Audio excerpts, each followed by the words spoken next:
For the minute message, if any of our young folks want to join me at the front, you're welcome to, if you want to come up. Otherwise, no pressure. Good deal. Good to have you with us this morning, everybody. For this minute message, I wanted to share, we're going to be talking, I said this already once, we're going to be talking a lot about bread today and in the next few days. And one of the things that Spirit in the Hills, this church, that all of you do so well, is tend to feeding people.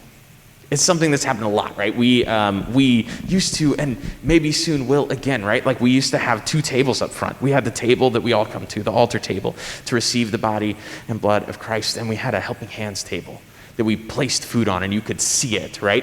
But although you cannot see it in our space right now, and again, who knows, we're still growing into this new space, we kept on feeding people. You know, one of the first calls I got last year in March was about Spirit Blessings, our Blessings in a Backpack ministry, where we send food home on weekends with kids to families in Spicewood Elementary who might otherwise not be able to find food on the weekends. And we found a way to make it work. We had to completely change how we do Spirit Blessings, but we continued to feed people. And then we got to the end of last year, and mostly because we were able to receive one of the PPP loans, we came out in the black by about the same amount as that loan. And we said, wow, this congregation's generosity meant that we made it through a really difficult year. And how can we share? How can we as a congregation continue to be generous in that? And the first thing that popped into a lot of your council's mind was, well, can we keep feeding people?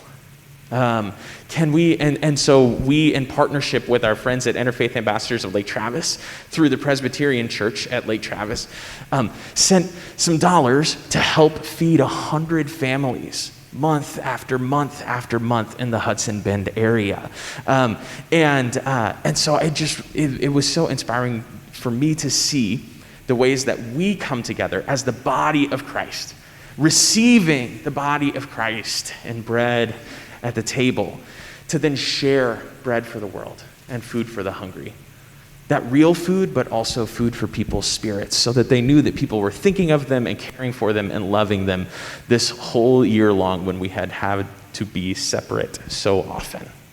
So thank you for doing that, and we'll hear more and more about the ways that we can receive the bread of Christ and be the bread and body of Christ for the life of the world this week and in the weeks to come.